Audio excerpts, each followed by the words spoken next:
हुए मान्यवर कांशीराम साहब ने सामाजिक परिवर्तन के मूवमेंट को चलाया और समाज के अंदर लीडरशिप को जीवित किया, तो जिनका ही अपने ही कुछ लोगों ने विरोध किया, भाई साहब उन्होंने निजाम बदले, तो धन्यवाद आप लोगों का जो लोग विरोध कर रहे हैं, बहुत बहुत धन्यवाद। मैं तो आप सभी को सल्यूट करता हूं कि मेरे जैसे 22 साल के नौजवान के हौसले को ना बढ़ाकर आपने उसको रोक कर उसके हौसले को दुगना कर दिया है। मैं बहुत बहुत धन्यवाद करता हूं आप सभी का। लेकिन आप सभी से तो मेरी लड़ाई कभी रही भी नहीं। जो लोग मार्च को, आंदोलन को, इस कारवा को बहुत गलत समझ रहे हैं, मैं उन लोगों को सिर्फ इतना कहूंगा भाई कि ये बहुजन जागो मार्च अभिषेक के द्वारा निकाला जा रहा है, बहुजन नेताओं को साथ लाने के लिए लाया जा रहा है। बिखरे हुए लोग शासक नहीं बन सकते हैं।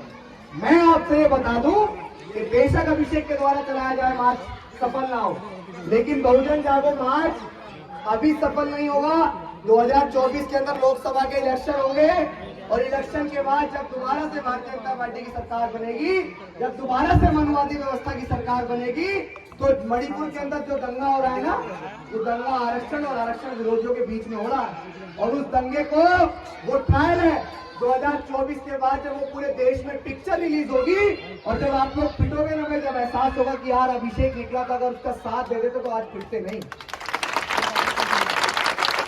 और कल को आपकी आत्मा और आपकी रूह आपको कचोटेगी कि 22 साल का एक नौजवान एक सच्चे आंदोलन को लेकर निकला था, हम लोगों ने उसका साथ तो नहीं दिया, लेकिन उसके पैरों को खींचने का काम जरूर किया। जब आपकी आत्मा आपको कचोटेगी, जब आपकी आत्मा, आपकी रूह आपसे सवाल करेगी कि यार उस समय वो व्यक्ति बिना किसी बैनर, बिना किसी झंडे के निकला, ये नौजवान बेवकूफ है क्या? कोई और बना के ले जाए ना इनको बेवकूफ। बहुत लोगों ने रोकने का प्रयास किया, रुके क्या लोग? मेरा आंदोलन सच्चा है, मेरा आंदोलन पवित्र है, और पवित्र आंदोलन किसी के रोके से नहीं रुकते हैं। हम तो अपने नेताओं को स्थापित करने की लड़ाई लड़ रहे हैं और अपने नेताओं को स्थापित करेंगे। मुझे यहाँ सिद्ध करने की जरूरत नहीं है कि मैं किस पार्टी का हूँ और किस पार्टी का नहीं हूँ। मेरा चेहरा ही ये बताता है कि मैं किस व्यक्ति के संरक्षण में काम करता हूँ। मेरा चेहरा ही बताता है कि मैं किसको आगे बढ़ाने के लिए काम कर रहा हूँ। मुझे अपनी जुबान से कहने की कोई आवश्यकता नहीं है। और जो लोग ये सोच रहे हैं, जो एक पेड़ की तनी है ना, तनी झड़ जाती है, मैं तो उस जड़ के साथ रहा हूं भाई। मैंने उस जड़ के साथ आंदोलन की शुरुआत करी, तो जड़ तो फिर एक हो जाएगी। समय, वक्त है, राह के दरिया का किनारा भी कभी आएगा। वक्त अगर भी आपका है तो साथ क्या होगा, वक्त तो कभी हमारा भी आएगा। मैं सिर्फ इतना कहना चाहता हूं,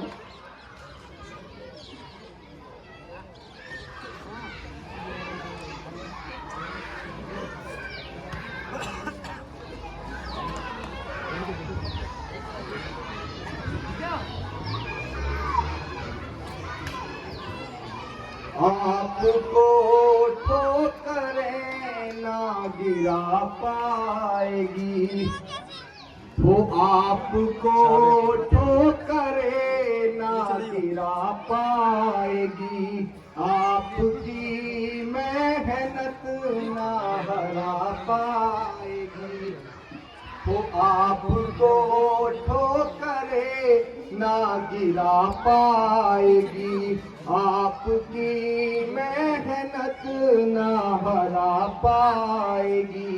आपके पास जिद जीत जाने की हो तो हार भी आपको ना हरा पाएगी, तो हार भी आपको ना हरा पाएगी। हो इस तरह हौसले आजमाया करो, मुश्किलें देख कर मुस्कुराया करो, इस तरह हौसले आजमाया करो, मुश्किलें देख कर मुस्कुराया करो। सोने वाले भले कम ही खाया करो, अपने बच्चों को लेके पढ़ाया करो, अपने बच्चों को लेके पढ़ाया करो। यहाँ सच ये है कि आज समाज के दो बहुत बड़े लीडर हैं। आवश्यकता खुल के इसलिए कहने की पड़ रही है क्योंकि जरूरी भी है। बने बहन जी और एडवोकेट चंद्रशेखर आजाद।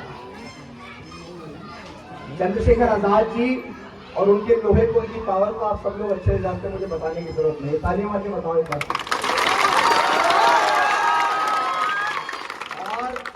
और उत्तर प्रदेश की पूर्व मुख्यमंत्री रही माननीय बहन जी। मुझे लगता है कि आज वर्तमान समय में जमीन पे पूरा समाज इस बात को चाहता है कि दोनों लीडर एक हो जाए। चाहते हैं नहीं चाहते हैं? आप सब लोग चाहते हैं कि दोनों लीडर एक हो जाए। आप मुझे बताओ कि किसी भी पार्टी, किसी भी संगठन या किसी भी एक मूवमेंट की लीड कौन होता है? कार्यकर्ता होता है ना कार्यकर्ता। और जब कार्यकर्ता डगमगाएगा, कार्यकर्ता ये कहेगा कि आपसे निवेदन है कि आप लोग एकजुट हो जाइए, तो नेता क्यों एक नहीं होंगे? प्रयास तो कीजिए ना। हम लोग प्रयास नहीं कर रहे हैं और कहते हैं कि ये काम होगा ही नहीं। ऐसा कोई काम है जो नहीं हो सकता है?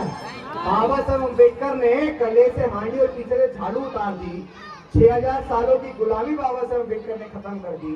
जिस महिला को घर में से चौका बर्तन करने का अधिकार था, उस महिला को आज एसडीएम, डीएम, सीएम, पीएम तक बनाया बाबा साहब अम्बेडकर के संविधान ने। जब बाबा साहब अम्बेडकर इतना बड़ा व्यवस्था परिवर्तन कर सकते हैं, तो हम इन दोनों नेताओं को क्यों एक नहीं कर सकते यार?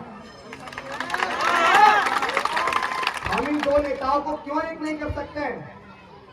हमें पता है ना यार कि इन दोनों की राजनीति आज इन दोनों के बिना सफल नहीं होगी। ये बात मैं और समाज बहुत अच्छी तरह से जानता है। तो यार अभी फिलहाल 2024 के लोकसभा के इलेक्शन से पहले अपनी पार्टी और पॉलिटिक्स और नेताओं की कट्टरबंदी को एक साइड करके इस सामाजिक परिवर्तन के मूवमेंट का साथ दीजिए ना यार, देना पड़ेगा। मैंने बताया था ना कि पिट के अगर जागे तो वो जागने का कोई फायदा नहीं है ना, उससे पहले जाग जाओ, वरना तो फिर तैयार हो जाओ लड़ने के लिए। भाई कोई मौका ही नहीं मिला इसके बनाना। अगर लड़ोगे नहीं तो फिर तो खत्म मामला। लेकिन अभी मुझे लग रहा है कि आप लोग सारी चीजों में अपना ध्यान ना लगा के नेताओं को इतना मजबूर कर दो, इतना मजबूर कर दो कि वो साथ आने पे मजबूर हो जाए। समाज से बड़ा नेता है क्या? समाज से बड़ा है कोई नेता? किसने बनाया नेताओं को? समाज में। इस मूवमेंट से बड़ा है क्या नेता? बाबा साहब अम्बेडकर की विचारधारा से बड़ी है क्या कोई नेता? तो जब ये मूवमेंट, ये विचारधारा और ये सारी चीजें डूब जाएंगी, उसके बाद क्या फायदा आपके जागने का? इसीलिए निकला हूं कि आप लोग एकजुट हो जाइए। मैं तो अपना बता दूं कि लुटाते तेरे खातिर जान तो भी गम नहीं होगा, कि लुटाते तेरे खातिर जान तो भी गम नहीं होगा। तेरे जैसा कोई अब जख्म का मरहम नहीं होगा। पढ़ा तुझको तो एक शायर के दिल की धड़कने बोली, कई सदियों तलक अब दूसरा अम्बेडकर नहीं होगा। कई सदियों तलक अब दूसरा अम्बेडकर नहीं होगा। बाबा साहब अम्बेडकर की मूवमेंट के लिए अगर जान भी कुर्बान है तो हम लोग देने को तैयार हैं। बहुत सारे लोग कह रहे हैं कि मैं मायावती का आदमी हूँ, मुझे बहुजन समाज पार्टी के द्वारा नहीं करवाया जा रहा है। तो भाई माननीय बहन जी तो एक इशारा करेगी तो सारे नेता एक हो जाएंगे, तो मुझे क्यों निकालेंगे? और इस हालत में निकलूंगा, मेरी चप्पल घिस गई है पूरी। वो स्थापित पार्टी है बहुजन समाज पार्टी। बहुत सारे लोग कह रहे हैं कि बीमार भी निकलवा रही है। फिलहाल तो वर्तमान समय में समर्थन सबका मिल सकता है, लेकिन अभी फिलहाल किसी के द्वारा नहीं निकलवाया जा रहा। भाई अभिषेक निष्पक्ष एक बैनर लेके निकला है। क्या वो बैनर? यहाँ मेरा, इसको खोलो जरा।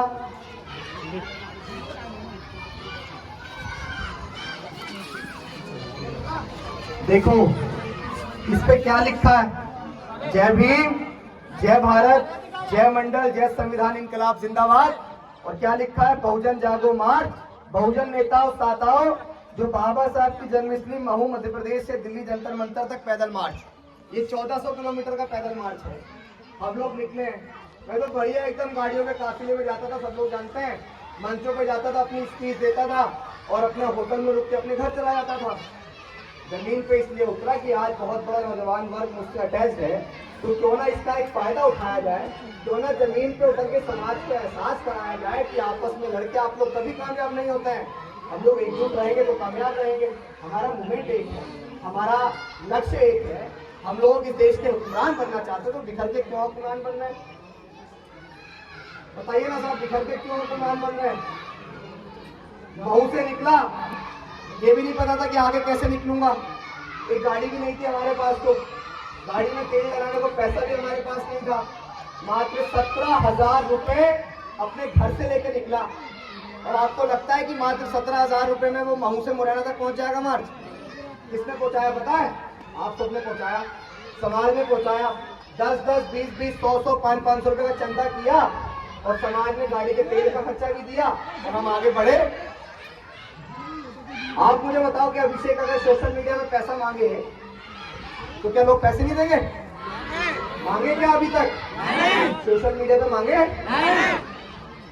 नहीं मांगे ना, क्योंकि जितनी मुझे आवश्यकता है उतना आप तमाम लोग दे देते हैं, उससे और आगे बढ़ जाते हैं। देखो, यहाँ मंच है, एक बात मैं कह दूं, अभी तो नेताओं को एक करने के लिए संघर्ष करो। मुझे अपने संघर्ष में पूरा विश्वास है कि हम लोग अपने नेताओं को जरूर एक करेंगे, जरूर एक करेंगे। आप लोग हाथ उठा के बताओ कि मेरा इस संघर्ष में साथ दोगे या नहीं दोगे? इस संघर्ष में मेरा साथ निभाओगे या नहीं निभाओगे? बहुत सारे लोग आपको कहेंगे कि अभिषेक तो ऐसे अपना चेहरा चमकाने निकला है, उनकी बातों में तो नहीं आ जाओगे आप। आपका भाई महज आपके इस सहारे से निकला है और आपके सहारे से घर तक जाएगा। मैं यहाँ तक भी पहुंचा हूँ। मैं समाज के तमाम लोगों से कहना चाहता हूँ कि आप बड़े भाइयों के एप्रिसिएशन की मुझे आज आवश्यकता है। आप तमाम लोगों ने जो संघर्ष किया उससे जो आपको सबक मिल रहा है, मुझे उस सबक की आवश्यकता है। आप मेरा साथ दीजिए, समर्थन कीजिए। अगर आपको लगता है कि मुझसे बेहतर इस मूवमेंट को कोई चला सकता है तो अभिषेक अपनी भीड़ की आखिरी कतार में खड़े होकर चलेगा, आगे आप चलिए, लेकिन इस मूवमेंट को कम से कम चलाइए तो सही। जो मूवमेंट मान्यवर कांशीराम साहब 2006 अक्टूबर को छोड़कर चले गए, उस मूवमेंट को चलाइए तो सही। समाज को एकजुट करने के मूवमेंट को बढ़ाइए तो सही। देखिए, जो लोग आज कह रहे हैं, मैं नाम ही लेके कह दूं, वो विवेक देबरॉय करके है कोई, वो ये कह रहा है कि संविधान को बदलना चाहिए। अब अगर संविधान बदला तो हम खत्म, हमें सारे अधिकार काहे से मिले भाई? संविधान से। मेरे से व्यक्ति को फ्रीडम ऑफ स्पीच मिली काहे से? संविधान से। आज हम लोग इतना बढ़िया मार्च वहां से निकाल के आए, किसकी बदौलत? भारत के संविधान की बदौलत। अगर तुम लोग संविधान को बदलने की बात करो तो एक बार दिमाग में उतारने में तो मार देंगे, मर जाएंगे, लेकिन संविधान को बदलने के लिए याद रखना। अगर किसी के दिमाग में ये मुखालता है तो वो मुखालता निकाल देना कि हम अम्बेडकर वादी है बेटा,